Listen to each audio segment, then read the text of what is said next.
You're listening to Gradient Dissent, a show about making machine learning work in the real world, and I'm your host, Lukas Biewald. Today I'm talking with Joey Gonzalez, a leading AI researcher at Berkeley with a real focus on LLMs. He's the founder of Chatbot Arena, which is the main place that people in the industry go to see the differences between the top LLM models. He's also the founder of RunLLM, a product that many people use for technical documentation. He's a world expert on building production LLM systems and an expert on how to evaluate models live in production. And so this is a really practical, interesting conversation that I hope you enjoy. Maybe we start by the question of what's the research that's most exciting to you right now? And then we'll go into the stuff I'm preparing. Cool. So hi, I'm Joey Gonzalez. I'm happy to talk about some of the research we're doing in my group. I am fortunate enough to have a really cool group of students. So we're doing a lot of fun things. The Chatbot Arena is one of the big projects in my group, thinking about how we evaluate LLMs in the wild. I can tell you the story behind it, which is kind of funny, and how it came to be where it is today, which is like pretty influential actually for a project that started almost as an accident. I can talk about some stuff we've been looking at tool use with Gorilla, with thinking about how to evaluate agents. We've been in my group looking at memory and how LLMs manage the memory, their context over time. We've been doing some really exciting recent work around working with large tables and be able to ask questions. So I'd like to be able to talk to my data, which sounds like text to SQL, but I think there's a lot more to it. Often being able to make sense of what's in my table requires AI to look at the rows themselves, and how we do that, how we make that cost effective has been a lot of fun. One of my students, a big weights and biases user actually, has been looking at vibes, which is like crazy to be doing research on vibes, but in 2025, that's what we do. And so the idea is, can I look at the output of an LLM and get a sense of the vibe of that LLM quantitatively with confidence intervals, and then use that to figure out, is this particular vibe gonna evoke a positive response from users, a negative response, which we find to be situation dependent, which is interesting.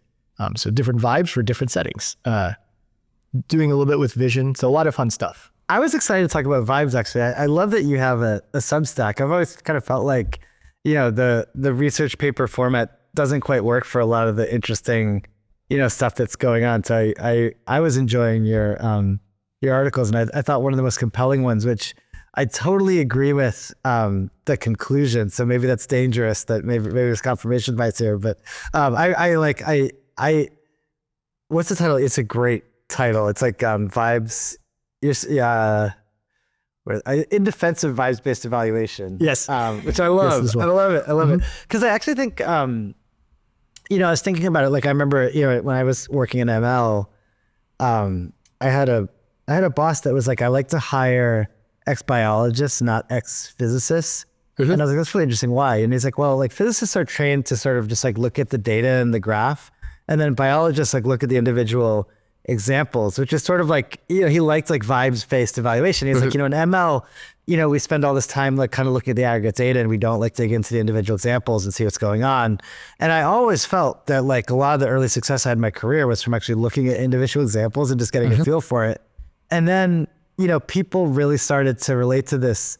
Testing by vibes is kind of like stupid because, I think a lot of new people came into the field, and your first thought is like testing by vibes. You're just like looking at the data. How does it feel? Right. And I actually think that is like an incredibly good perspective of like, let's like not forget to like, not just look at like, F1 score or something and actually like look at, okay, hey, what's going on? But then you did like a detailed, like analysis of where it works and doesn't. So maybe you could just summarize the results and we could talk about it. Yeah, so we've had some tension here in my group. And I will say, coming to this, I had a very machine learning perspective. And again, my students that were very used to, coming to my group meetings and like, let's look at the actual data, which I will again say, they're weights and biases users, like used to zooming in and like, let's look at the pictures where it failed. Like, oh, interesting, I see. So those students kind of were pushing me pretty hard. It's like, Joe, we got to get beyond thinking about just the score or the arena ranking.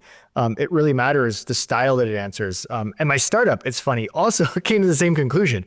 We had a startup, RunLM, we're building AI agents to help people solve problems. And solving a problem is part of the process, but how it does it really matters. Like people don't like it when it's over preachy. People don't like it when it's like broadly speculative. They want short, clean answers. And if I don't get it, I don't know it, just say, I don't know. And point me at a reference. And so that sense that it's more than just being correct, that it is about the behavior, the style, that the interaction, it's neat. It's not where I wanted to be. So like coming into this, like, what is a vibe? And my student, Lisa Dunlop, who kind of pushed this idea very effectively, it worked out a definition, which I like. You know, a vibe is something that helps me understand the style of how a model communicates. It should be something that others could understand. So this is a very formal vibe or a very friendly vibe, where the vibe is it likes to give examples, give narratives along with whatever it says. It should be something that helps me differentiate models. Like this model, Claude, is better at giving these examples, and something that also aligns with preference. So, you know, sometimes I want lots of examples, sometimes I just want the answer. And, you know, being able to sense in different settings when that vibe is important. And what my students have found is like, you can use LLMs to compare and contrast various conversations to start to extract likely vibe candidates. Given vibe candidates, you can start to use metrics and the LLM as a judge approach to sort of model how that LLM aligns on a particular vibe. And then we can use this across many different LLMs, different samples, to get an estimate and even confidence intervals on, you know, how much a model favors a friendly explanation with lots of formatting or you know, examples versus a more terse and concrete, you know, short explanation, concise explanation. And so, yeah, this idea that correctness is only a small piece of the story is pretty neat. And it gets back to, I guess, human preference, that human preference is about correctness, but it's about a whole lot more. And vibes give us a tool to understand that a lot more.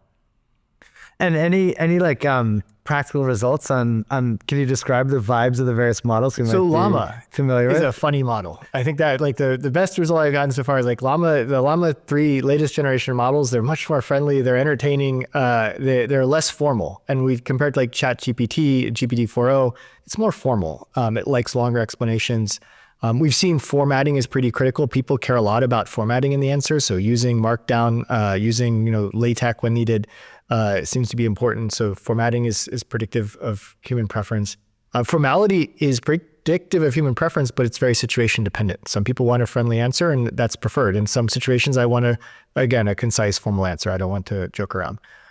So yeah, it's pretty neat. There's a paper vibe check with more on this. What about conciseness? I feel like, you know, my experience, like OpenAI is a little less concise than the other models. And I can kind of feel it when people, you know, write to me and they've like obviously used it. I feel like the tell to me is like being more verbose than necessary. Is that, is my vibe accurate? Your vibe is accurate. And we found that, in fact, one of the early kind of inclinations in the vibe work was Lisa would go, you know, Joey, I can guess which model I'm talking to in the arena. It's got a vibe, it's got a sense to it. And when it's giving me the most verbose answer to a simple question, that's probably GPT-4. And it's true. There is this implicit signal. It differentiates models very effectively. And when in our startup, we find that like giving a concise answer is preferred.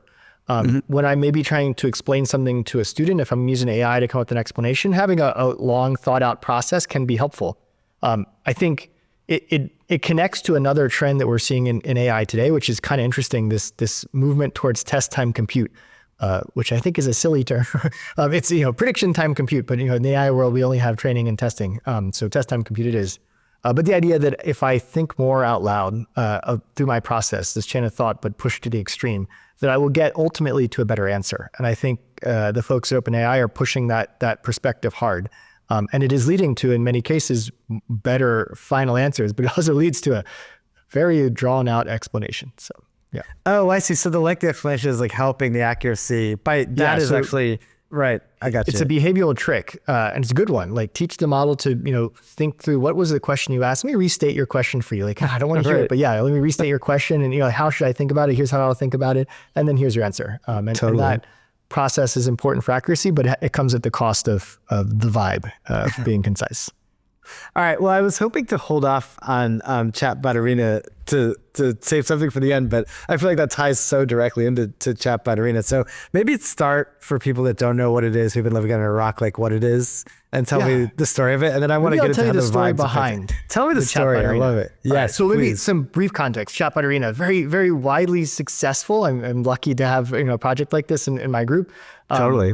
Service that we've created where anyone can go and chat with the state-of-the-art models today.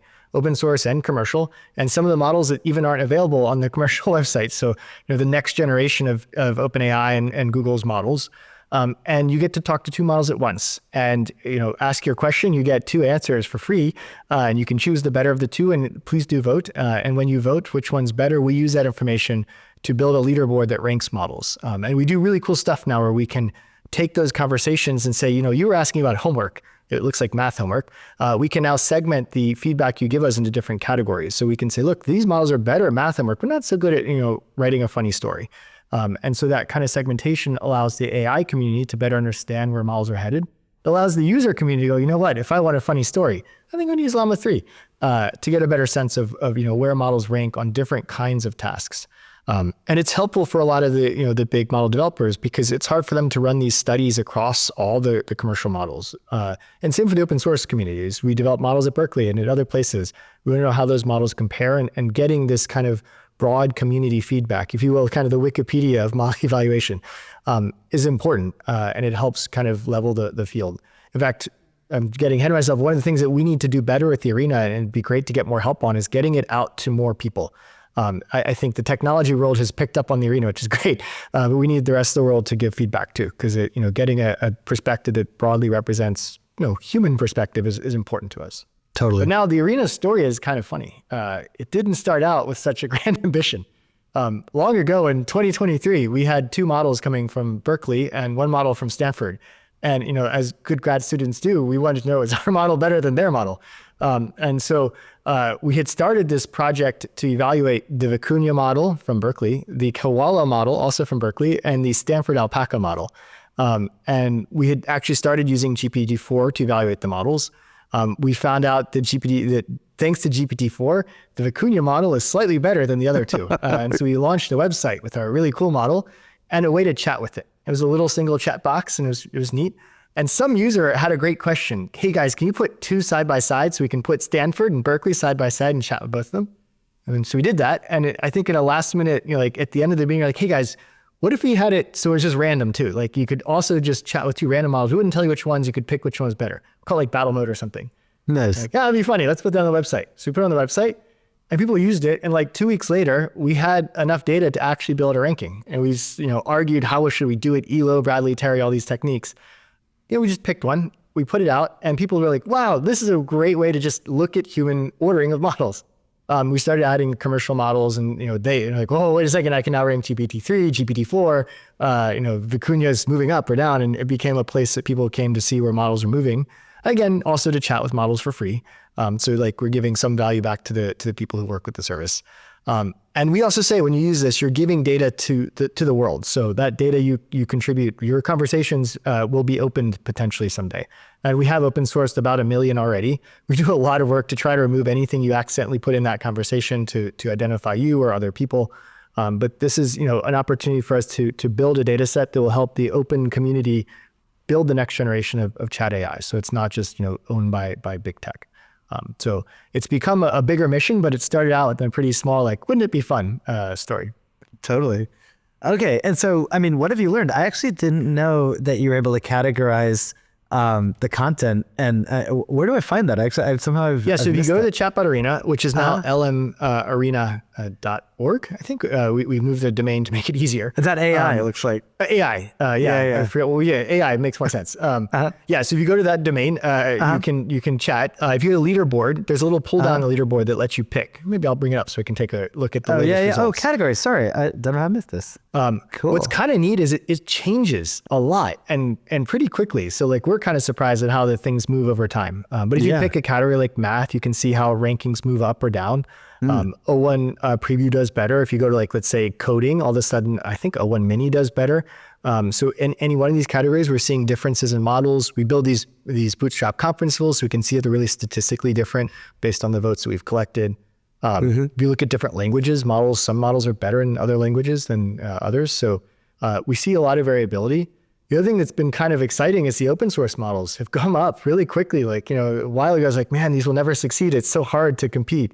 And they have, and they've moved up. So yeah, the open world is also really competing on the leaderboard. We started adding a vision arena, so we'll have a vision leaderboard soon, and you'll see how like when you start to introduce images, you get different rankings of models. Pretty interesting. Yeah, so a lot of cool stuff is happening now. And so, okay, going back to like vibes and style, I would imagine that, the style and response, for just a human side-by-side evaluation is like incredibly important to which one feels better. So how do you control for style?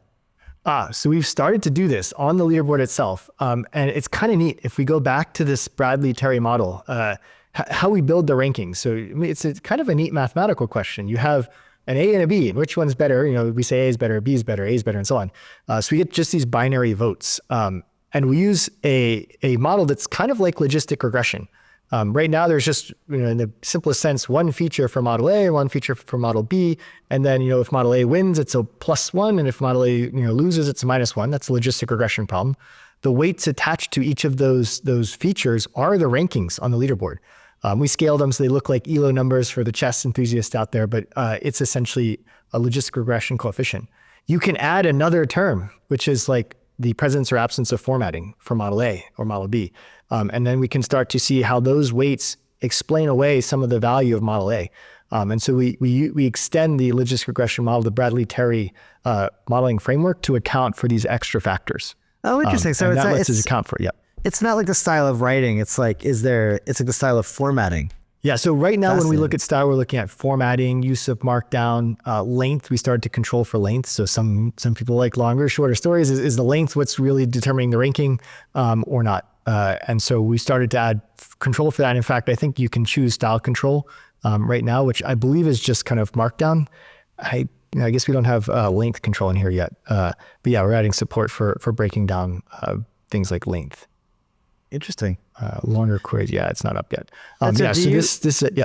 From your modeling, do you have like advice to like if OpenAI wanted to like win this side-by-side comparison, should they go longer? Should they go? It's a good question. So the interesting point is it depends on the context, right? And so, if I'm looking for an essay or a story, I might want longer. If I'm looking for, a code snippet, I might want shorter. It's very context dependent, the style or vibe factors. But in your logistic regression, do you have like, do you let the variable, do you have like second order variables? Great question. So right now, the way we approach logistic regression is we do one calculation for all things. That is the arena overall score, which in some sense is silly in retrospect since there's a lot of variability within a score. But people want to know what's the ranking, just on average, overall conversations. But we also now, if you say coding, for example, we just throw away all the conversations that didn't mention coding or didn't involve some coding component to it, which we use another model to assess. Is this a coding conversation or not? And then we just look at those conversations and recompute the leaderboard score with style control on and off. And you can see, if I add style control on, how does that affect the rankings? And I think actually it came out when Llama came out, the Llama 3 model, people were like, oh, Llama's winning, but it's because it's so good at markdown. It must be it. It's like, oh, maybe we need to control for that. And that this is why this emerged. Yeah, it's funny, I feel like on one hand, it's like maybe that's cheating. On the other hand, it's like kind of giving people what they want, at least in a context where they're choosing between two things. Like it almost feels like useful product feedback for a model. Yeah, certainly if you were designing a model today, you should incorporate style. If you're doing that, do think about how you present your answer. Across the board, style seems to help. And models that take advantage of it will do better. But we want to understand if that's the only factor. And there'll be more that, as time progresses, we do more analysis, other factors that we could try to control for on and off and see how they affect the rankings. And so you've kind of also put together these kind of benchmark sets, right? Like it's not just the arena evaluation. Can you talk about those? Yeah, so part of running the arena is collecting this data, and we want to give this data back in a way that will help people make better decisions. Putting them on the arena is a great way to get a ranking, but it's a hard way to develop a model. Totally. So you want more immediate feedback. And so having benchmarks on the kinds of conversations that we see is important.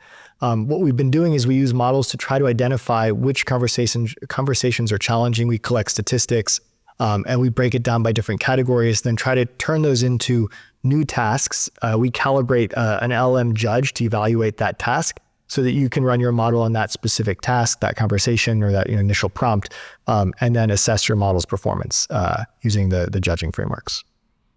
What's your sense, I guess, for models these days. I mean, you're spending all this time like looking at like model evaluations. I feel like when I ask people how models are doing, I get like wildly different takes on it. Like what's your feeling? Like what is the boundary of what models do today? So I guess I already touched on the open source models are doing a lot better. Like model quality is getting better quickly. In some sense, the middle is converging to something that's very usable. So both open source and commercial models are at a point where I think a lot of innovation now will happen on how we use them, what we build on top of them. The compound AI composition, how we transform data as we feed to them. At my startup, we're definitely seeing that. Like it used to be we'd run one model, I think we run many, and we change. And in fact, one of the things that we've learned is you got to be agile because tomorrow there's another model out there. You probably need to try that one too. And for us at the company, like having good benchmarking, having good processes for, hey, there's another model, let's plug it in, see what happens. Does it improve our analysis of our rubrics at the downstream tasks? And we look at things like, is the explanation concise? Is it friendly? So being good at how we evaluate things became important because models are changing so quickly, and a best model for one task can change overnight. And that it's exciting. It's also challenging when you're building products around it. So totally. What about like are there benchmark tasks that are still hard for models to get superhuman performance? Like when I look around at the benchmarks, and if they're old enough, it almost always seems like they look impossible, models are struggling, and then quickly the models like finds a way. Like what's like left that we can actually automatically judge that doesn't work? It's funny. I've been collaborating with the psychology colleagues at Berkeley, and there's things like theory of mind tasks that are a little challenging. And it's funny, you could think of them as a psychological, like a neat thing to study, but I actually think they're a real problem. And the reason why is as we build agentic systems and we have agents working together, we will make better agents by not having every agent know everything every other agent has said. The idea that your team, your company runs in one giant Slack channel called General is not a good way to run a company. Right. And so you want to be able to silo or constrain the context to the models that you're working with so they can be more informed and more focused about the things that are important and not the things that aren't. But that means that they need to be able to work together and know, what, you don't know what I know, and I need to tell you that so that you can make progress on the task that I asked you to do. I had a great conversation with another person here, and I know that, but again, you don't know what I said to that person or what they said to me.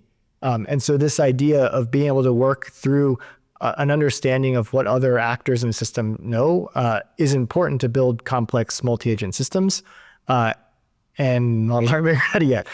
So it's something we need to work on.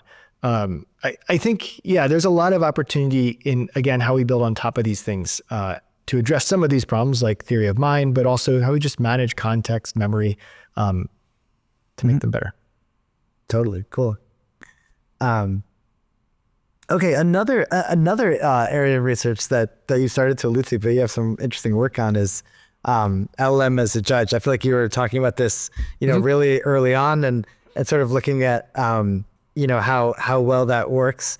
I feel like LLM as a judge went from research topic to like best practice that literally every organization I talk to under the sun does. So what's your current take on the state of the art of LLM as a judge? And I guess maybe you should describe what it is in case someone doesn't know. So, and again, I can tell the funny story of how it came to be. You have two models, a Berkeley model, a Stanford model. They're trained on the same base models. They kind of know the same things. Right. So you ask them to do a standard benchmark, they get the same score. So how do you know which one's better? Well, I mean, you talk to one and it seems a whole lot better. It's Berkeley. It's got a great story behind it. It's entertaining, engaging. We needed a way to tell that. And we have a few weeks. We're in a race to get this out. So we could just pay a bunch of people, which is hard, and figure out a benchmark, or we could ask GPT-4 to look at the responses of two models on open-ended tasks with follow-up questions. And so the students, not me, they're brilliant, proposed this idea of let's just ask GPT-4 to rank pairs of models. We give them a rubric, score them, because we can't get humans to do this quickly enough. And it kind of worked, and we started to see pretty interesting differentiation. We flipped things around a little bit and saw that it was kind of consistent. And so that's how the first, Vicuña, the first result came out. It wasn't later until we tried to formalize this process. And at that point, we realized there's some bugs. So when you look at LLMs as a judge and you say, hey, what's better, A or B?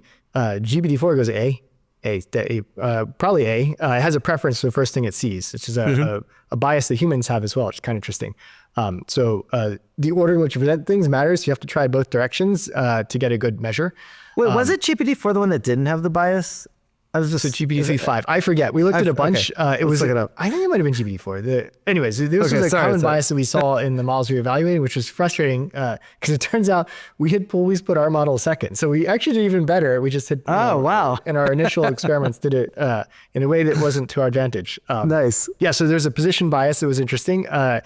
A length bias at that point, and maybe it was GPT-4 again. It preferred longer explanations. Big surprise. And so, if you had a longer explanation, you would get a better result. So you need to try to account for the length bias. We also looked at self-preference bias. So the models prefer their outputs generally, which is, again, not super surprising. So we had some issues initially. It's expensive doing lots of binary comparisons. So we started looking at rubrics as a mechanism to collect more signal when you read a document. And well-defined rubrics turned out to be a pretty useful strategy, and we use that in other areas as well. I think the binary comparison is still maybe a more consistent way to get signal. And like the latest MT bench, latest hard benchmarks use these binary comparisons as well. It started out as a neat solution to a problem that we had that I think a lot of adopted. And it's a good strategy to get quick signal on how something's performing with good rubrics. Totally. And I mean, now you have like an incredible amount of data to look at, right? I mean, so have you gone back and like checked how well it's working? It's a good question. So in the latest benchmarks we released, we started using, or we continued to use the judging mechanism. We've gone back and looked. Have we gone back and rerun some of those experiments with newer models? I don't know. It's an interesting question. Like if we had today's judges, would they do better? We started looking at panels of judges to see if that would improve stability and get some lift. One of the other weird things I have noticed that models seem pretty consistent in how they behave when given open-ended things, which like what's your favorite color? Blue. And models share some of those biases too. And so it's possible that even though we're putting panels of judges together, we're not getting as much diversity as we think. And that's something we're actively looking at now. It's like, are models really that different? And this idea that if you generate a bunch of answers that they'll be different, you look closely, they're not actually that different. And so, understanding diversity is an important part of maybe where these things are headed. You mean asking the same model, the same question? Yeah, so both. Asking the same model to answer things differently. Like we looked at this question of like, name a state in the United States. California. Okay, do it again. California. Do it again. Texas. Do it again. California. Okay. Get enough. It's hard. You start saying, don't use these and starts with one of those. So they're not as diverse within a model. And then also we see across models some similarity as well in their preferences, which we sort of expect if trained on the web as a whole. There's probably some distribution on, let's say, states, and those models sort of converge to that distribution. But that might affect how we use sampling techniques to get a broad range of answers in our confidence. But if models only have one opinion, you're not going to see that. So, yeah, that makes sense. And I mean, is there a sense that like using an LLM as a judge on itself could? I mean, the obvious thought is that it could prefer what it's doing. I could think of lots of different reasons that could end up being the case. So it doesn't work that well. They do prefer themselves. In our benchmark, it was hard to use the judge as a participant in the benchmark itself. So the panel was one way to try to get around that, but I don't think that actually works. So. Tell me about tables and talking to your data. I actually hadn't seen that when I was researching you. So I'm coming in here cool to catch me up on what you're doing. Absolutely. So it's actually a fun collaboration with my former thesis advisor, Carlos at Stanford, and Matej Zaharia, who's formerly at Stanford, now at Berkeley. Is this Carlos' question? Question, yeah, exactly. No way. Yeah, he was in my lab when I was a baby at Stanford. Yeah. Oh, wow. You guys are That's very cool. Yes, this is a really fun project. And maybe the simplest way to describe it is I'd like to be able to ask questions of my table.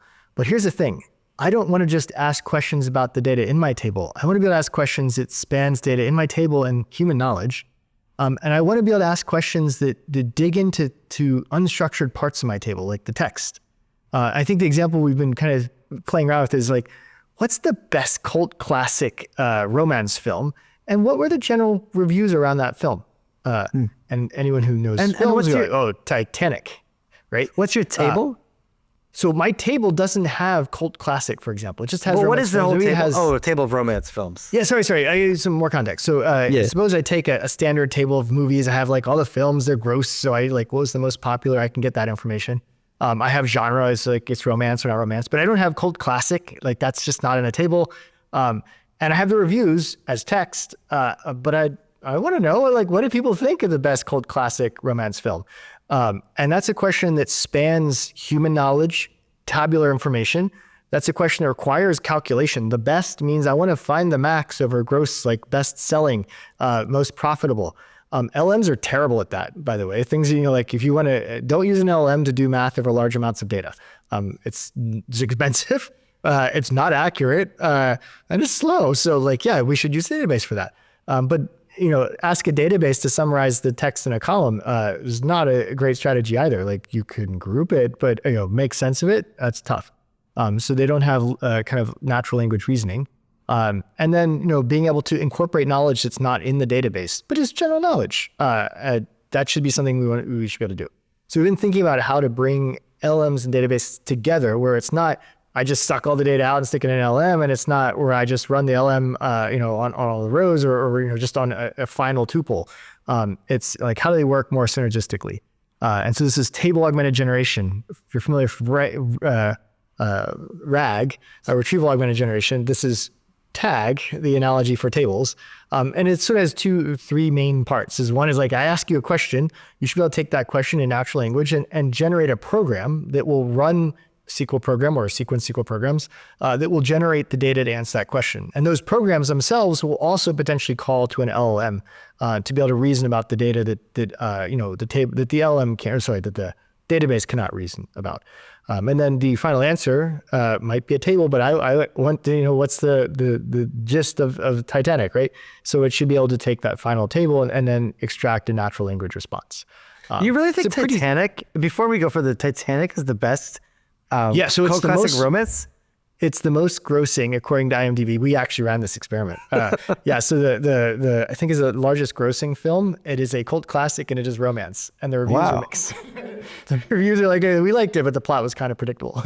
So it's a great example of like a thing that a database can't do and an LLM can't either. But together they can. And I think this is a pretty exciting future because it means that humans without sophisticated tooling or knowledge of data systems can ask really tough questions against large collections of data and hopefully get answers that make sense. In fact, we built a demo right for the election that lets you look into investment in various donors, and you can ask natural language questions and we'll mix analysis of their political affiliations, interests and stuff with the text about their bills and stuff. So yeah, be able to demonstrate these ideas. Well, interesting. What an interesting project. And it came from this. The movie thing was really the motivating example here. No, unfortunately, Titanic wasn't. The motivating example for me was like, I want to know how students are doing in my class. I would ask questions and other data and how to do it. And I think I need to be able to read the reviews and like, but it's an important question, I think. Yeah, totally. It's funny. We have questions like that a lot of like, I have a kind of long list of, customer responses, and I kind of want to interrogate that. And that certainly is tricky to do, like you're saying, because you kind of want to different cuts of the table and then, different kinds of summarization. And I've even wondered about, kind of summarizing where models fail, right? Like, weights and bias obviously tries to surface that data, but it seems like we could do better to be like, summarize like what are these examples where the model is struggling, which is kind of what the first thing a human, would be doing. So yeah, it'd be fun to plug that in and see what we can do. Should. Cool. Okay. Tell me about tool use. Tool use. So tool use is a trendy topic and has gotten way more exciting in the past, a few months for the AI world. Abstractly, why should an LM do math? Humans we don't add square roots of numbers. We use a calculator. So an LM should too. You use the web to figure things out. You don't just think it up on your own. And an LM should do that too. So there's a lot of excitement, has been even before large language models really took off around tool use. My group was particularly interested in tools as they are APIs, like services that exist in the wild. Rather than like a small set of, very specific tools, imagine, being able to interact with the world as, thousands, millions of services, be able to discover the right tool for a task and then be able to invoke that tool. And that was sort of the vision of Gorilla. But if we're like really honest, it's bringing kind of RAG ideas to tool use. We just did it a while ago before it was trendy.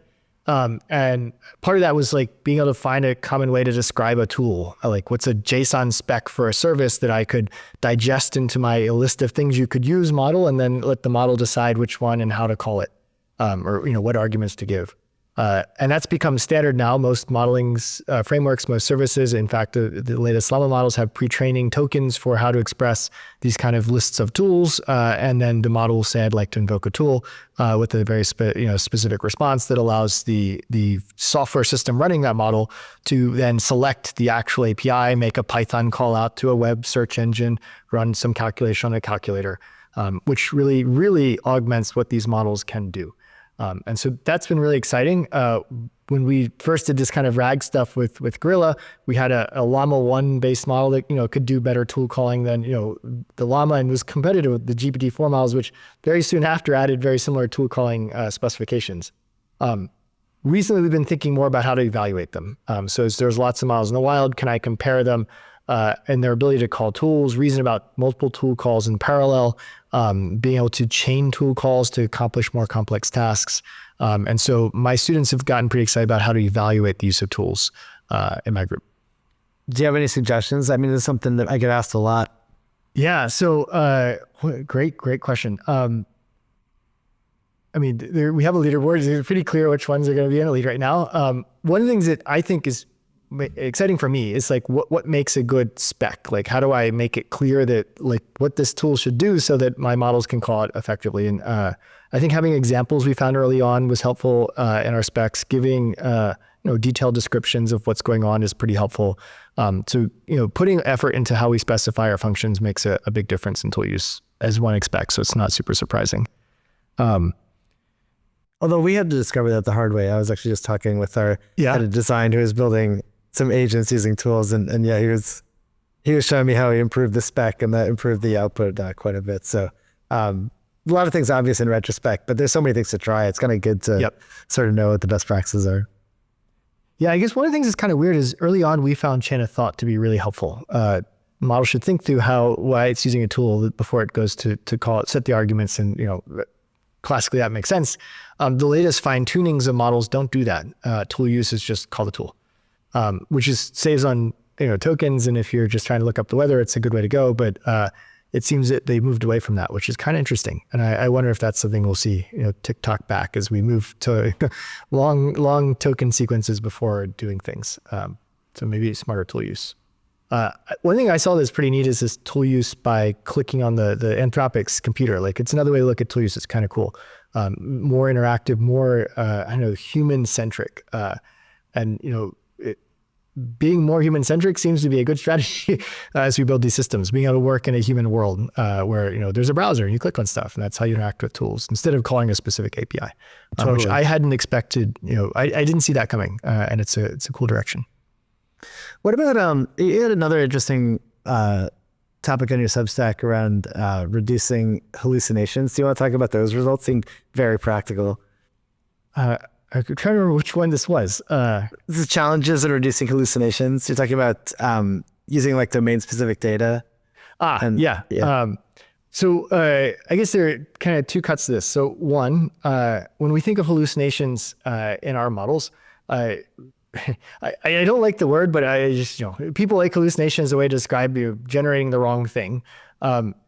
Maybe more for me, I like to think like you're in a specific domain and there's ways to write very credible things that are wrong. And those are things I want to avoid. I want to align with the domain, but I also want to be correct in that domain.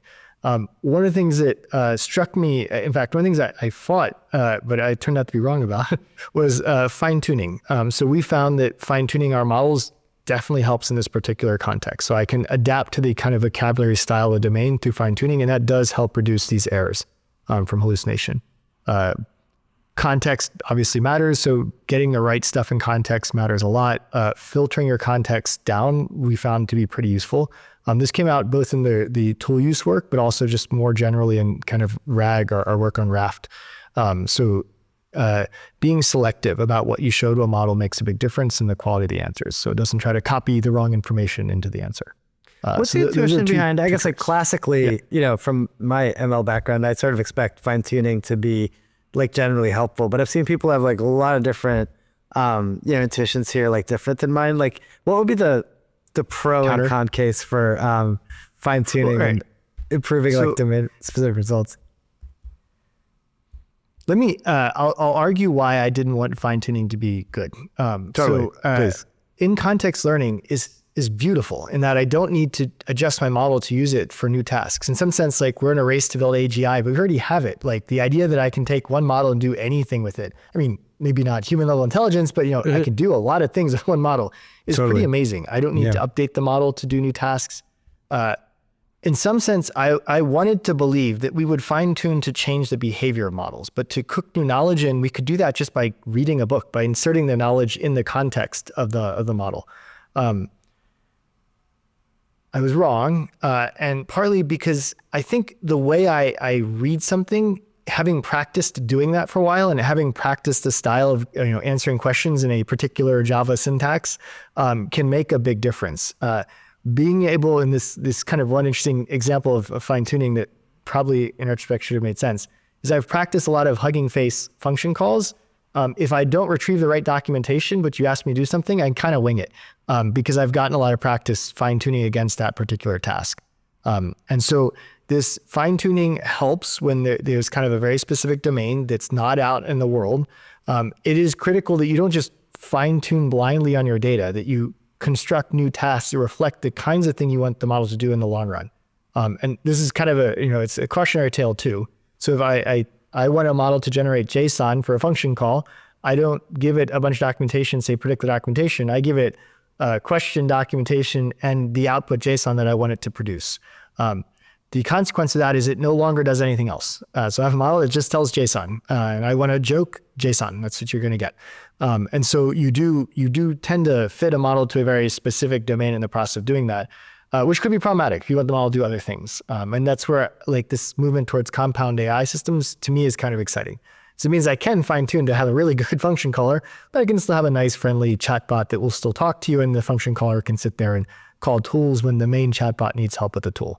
And so this idea of decomposing things down, specializing my models, I think it was mentioned in this blog, is a way to kind of control hallucination, but also allow me to specialize and perform better at different tasks.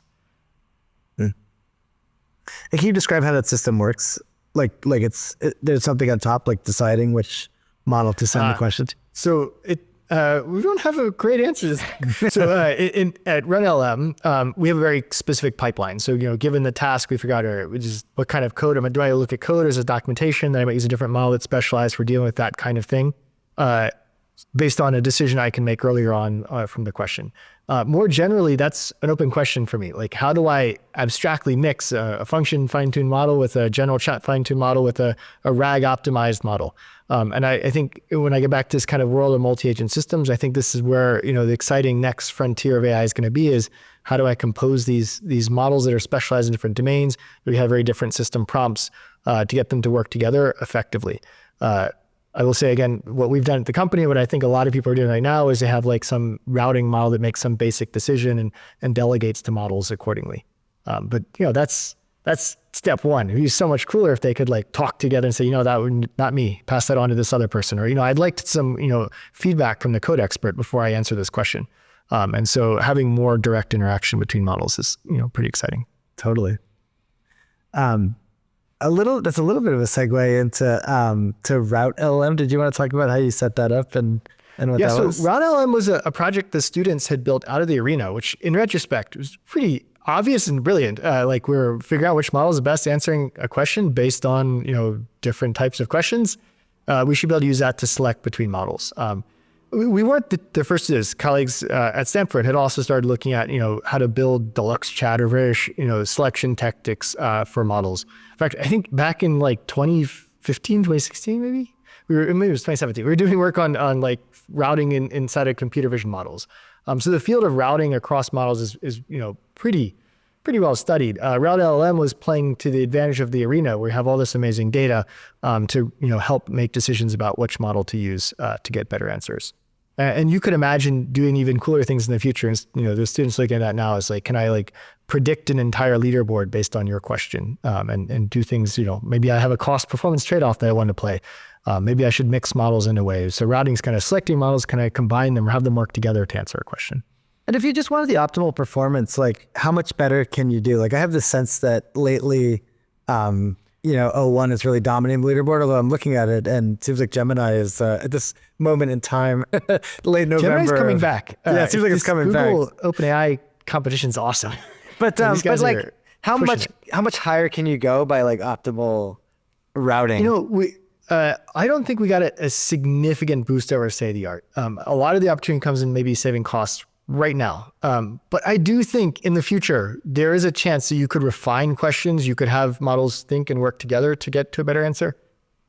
So I don't think we've gone as far as you could with that. And again, this is, one of my students said this, like if we were stuck with the models we have today, I think we'll see a decade more of exciting research. And that student, who's now the CEO of Leda, another startup from the lab, was right. I think he's going to be right. It will be proven right in 10 years that even the models today, how we put them together will make an enormous difference in what they can do tomorrow. Wow, a decade of improvement is a bold. It's a pretty bold statement. Bold claim. Maybe it'll be tough, but I bet we could do a few years. I think he'll be right about that. It's hard to make predictions in this field. Totally. Where do you think are the like productive lines of inquiry? Like I didn't see a lot, like researching on like kind of prompt optimization. Like, do you think that's an interesting area of research? So I'm not doing a lot there. We had done some early work at Project Tempura at using kind of RL techniques to do like soft prompt optimization. I haven't done as much since then. My colleague Matej has been working on Project DSPy. That's pretty cool. Doing kind of prompt tuning, doing few shot optimization. I think there's a lot we could do. There are things people could do there. For me, I'm a little more excited about how we manage the context in a kind of repeated conversation, which is a form of prompt optimization. But the idea that, I might filter what information is presented to the model at each step. The MEMGBT, kind of the Leda project, it's more exciting to me to think of like, maybe there's like a memory management system that's, consciously modifying my prompt to make it better, so that, I as a model can make better decisions, for practically maybe a human too. Like you have too much information on your plate. Here's what you need to know for this email. Like, great, that would be wonderful. And so like surfacing the right information at the right time makes a big difference for humans and for AI. And that sort of flavor of prompt optimization is kind of exciting to me. I guess the memory management kind of breaks the model of your arena mode, right? Like I do feel like it's hard to tell how much customized results I'm getting at this point, but clearly there is a fair amount. Yeah, great question. So the arena right now treats people as stateless. So you come to the arena, you're a new person. ChatGPT, Claude, like all these services start to have a memory, and they even tell you we're remembering something. That's cool. That's important to doing better in a long-term conversation. That context that you develop over time is pretty critical. How we surface that is important. The arena is certainly not testing that right now. We will be maybe. We're looking at adding agents and kind of accounts so we can start to track these things over time and help you have a better experience with the arena, and also better model how these how context plays a role. It's a good point. We're not playing a lot with memory in the arena. I think it is an area where these models will evolve, where we will get wins. I think when we build agents and they start to work together and they have to remember the context of what they're doing, it's important. It's an exciting next direction. Are there other leaderboards that you look at and admire for other topics? It's a good question. So I still turn to the basics, MMLU. I want to know how things are performing. The recent math benchmarks have become pretty useful for me to get a sense of how things are performing, especially to kind of this test time compute, the long chain of thought reasoning. Where else are we looking these days? For me, like the company, we actually don't use it. We run around leaderboards internally, and that's a good thing. Like I think their leaderboard the arena is a great way to get an overall picture. But if you're looking at the arena to figure out what your company should be doing, you might be doing it wrong. You should be looking at what your internal leaderboard is showing. Like people should start collecting this data and start to try to understand how models are performing for them. It's critical because they will change. Yeah. So yeah, we look at the arena, but also for a lot of the tasks I'm looking at, we have very kind of specialized boards that we'll look at. What about SweBench? I feel like that has a lot of purchase. Yeah, we started looking at that. SweBench results are terrible. Like it's exciting because it's a hard task. Yeah. I think, we're working on agent systems. They don't work. The multi-agent systems, agents, like we're not there yet. There's a lot to do to make them better. In fact, right now for me, I'm trying to understand how do they fail? Like, do you have a good understanding of like why they don't work? When they don't work, what do they do wrong? And like our best hypothesis right now is that a lot of failure is getting lost, getting stuck, and then doing the same thing over and over again until you time out. Or like, I figured out what the bug is, done. We didn't solve it. Oh, I forgot. I was supposed to do that too. And this idea that like I've worked all this, this context up to figure out the problem, and I figured out the problem, and I forgot what to do, is sort of getting back to the story of memory. I think like being able to say, here's the steps I'm in. I finished that step, success, but actually now I have to go back to the beginning and be able to guide the model, through its thought process is pretty critical. Look, I thought we'd end with, RunLM, where you're like actually like, kind of putting these things in production. Do you want to talk about like, what the use cases are and how far along this product is? Yeah. So RunLM, we're building essentially right now it looks like a support bot, but actually it's pretty exciting. We're building something a little bit bigger than that. We're building an AI that both interfaces with customers to help them solve technical problems, help them understand the product that you're developing, use say weights and biases. So I want to know, how do I use weights and biases to do this? Can I use weights and biases to do this? What is weights and biases? And be able to ask the dumb questions that you wouldn't ask a real person. Be able to ask the questions that you like, I'm trying to do this with this data and this endpoint. What's the code to do that? Which you wouldn't ask a support person, but an AI is like, yeah, I'm happy to work with you on your code. And so with the RunLM, we've been very focused on doing that right now. But what I think is super cool is weights and biases can go, hey, what are my customers confused about? I want to ask you, where are they confused? And when they're encountering this problem, can you encourage them to look at this other thing too? We have a new thing coming out. They should try that. And so being not just an interface for customers to a company to understand the problems, but also an interface for a company to its customers to interact, with that experience, and filling more of the role of a support engineer. They can talk to customers, they can track issues. We're adding the ability to like interact with your support system, with your development interfaces. We've done a lot of work with code, so like you don't have to document everything amazingly well. We'll actually just check your code and see how does it work. Oh yeah, here's how to answer that question. It's funny, we at RunLM, we've added support for some of the research practices in my group. I run another project, VLM, which is a serving platform for models. There's a lot of users out there. And my grad students recently told me like RunLM is supporting their support interface. They're running their docs. That's awesome. And when people get stuck with how do I do stuff with VLM, they go to RunLM, and it actually answers better than we were answering. It's like we didn't document a lot of stuff. It was a research project. And so like they don't need the documentation. They just get, it goes and looks at the code and says, here's the thing you need to do differently. And like, wow, that's amazing. So yeah, this idea of being able to do more than just answer questions, be able to engage customers, provide a voice to the customers back to the company, make sense of, just not just the documentation, but the code. We also recently had the ability to find bugs in your documentation. So like your documentation disagrees with your code, and we can flag that. And people are getting stuck on this thing. You should take a look at that. And this kind of bi-directional voice is, something I'm pretty excited about that we're doing. That's been a lot of fun. No, it's super cool. Is it, do you develop that? Is there anything different about developing like a customer facing product than like a research paper oriented project? Oh yeah, there's a lot. Certainly the core elements have a lot of the flavor of the research. We are trying lots of stuff and trying to collect data constantly. We have, again, a whole suite of things that we test internally so we can say, hey, one mini came out. Should we use that one instead? And being able to agilely try new things, kind of like research, but also having good metrics in place, being a little more conservative about what we ship to customers, take some work. I think